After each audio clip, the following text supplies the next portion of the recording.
Chapter 8. Fathers Have Children. That was the night I finally took down my It's Your Solar System glow-in-the-dark mobile.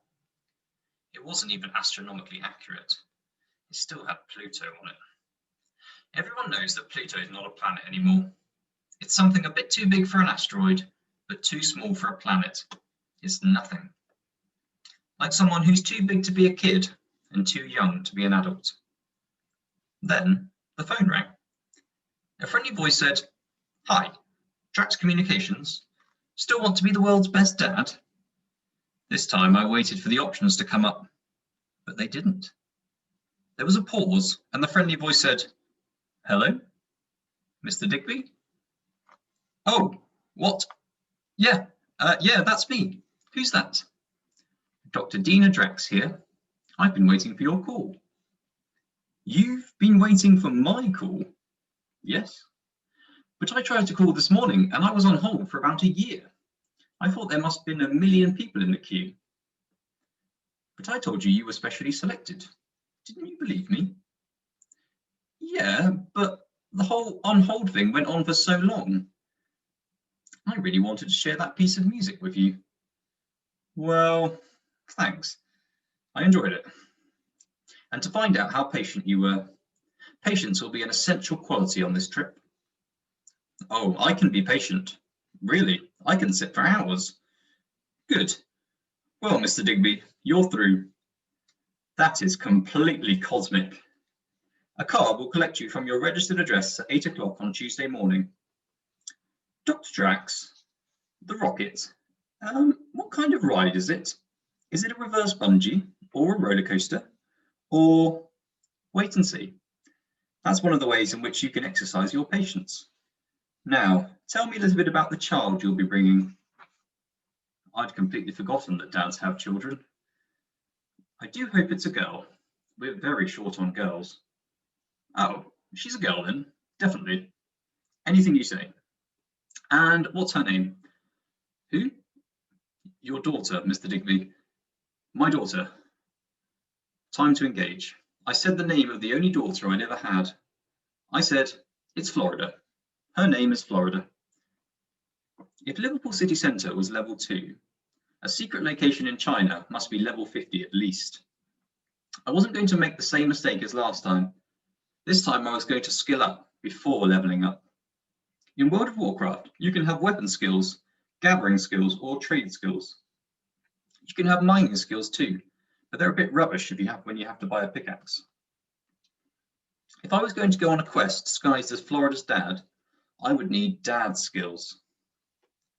I went through all the books on my dad's bedside table. They were mostly colour charts of quick-drying, low-odour bathroom paints with mad names like Antarctic Glow. But there was one called Talk to Your Teen, which was all about how to trick your teenage son or daughter into talking to you. Unbelievable. It was like finding the cheat sheet for Orbiter 4, except it wasn't Orbiter 4, it was my life. Look at this. Does your teen sometimes seem sulky and uncommunicative? Meals are the most natural place for conversation to flow.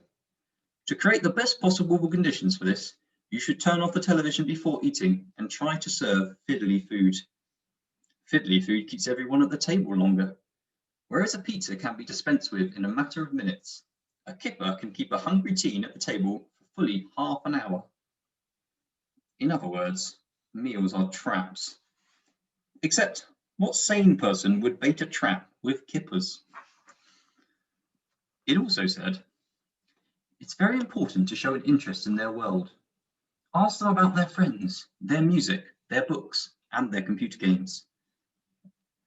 So he was never interested in the history of Azeroth, or the Wanderlust Warriors' weapons at all. He was just keeping me talking. I should have realised this before, because when I carefully monitored my dad's conversations for several days, I just discovered that they can all be broken down into 5 headings. Namely, number 1, how we got there. Number 2, what the parking was like. Number 3, what it was like in the old days. Number 4, something thoughtful which made you think. And number 5, something to do with last night's football. For instance, on the Saturday morning, we went to the new Strand to look for new handles to put on the new kitchen cupboards. We didn't find any, though we did get an amusing cactus holder shaped like a donkey. This is what Dad said. Number 1, the main road was so choked, we'd have been better off walking. Number 2, £2 to park for 2 hours, and it takes you half an hour to find a space. Number 3, in the old days, if the shop didn't have the right door handles for your cupboards, you came home empty-handed. Nowadays, with shopping malls and what have you, if they haven't got door handles, you buy a cactus holder. It makes you think. Number 4, are we really any happier now than we were then? Are we happier because we've got a cactus holder? It's not like we've got a cactus. And number 5, it's no good scoring lots of goals if you also concede lots of goals. We need a terrifying central defender. These 5 headings apply to anything. For instance, if my dad ever did go to Azeroth, he'd probably say, number 1, we took the Deep Run tram to Stormwind, Dwarven district. Number 2, the tram is free. It's very reliable and you don't have to worry about parking. On the other hand, it was raided by the undead Scourge and a lot of us were killed. Luckily, my guild companions have healing powers. Number 3, there was no such place as Azeroth when we were little. If we wanted to play a fantasy game, we had to use sticks for swords and run around on pretend horses. The sticks really hurt. Number 4, we look stupid, but we did get lots of fresh air. And number 5, money has spoiled football. Players now spend more time advertising hair products than they do training. I felt I'd mastered level 1 of being a dad. Now, I had to get myself a daughter. I'm just going to read the first 2 paragraphs of chapter 9 because that will help you with your lesson today. At chapter 9, you'll like it when you get there. The first person I thought of to be my daughter was Florida. After all, she already had extensive pretending to be Liam's daughter experience and had gained lots of pretending to be Liam's daughter skills. On the other hand, her main pretending to be Liam's daughter experience was nearly putting her in incredible danger during that whole Porsche incident. So I knew I'd probably need to coax her slightly.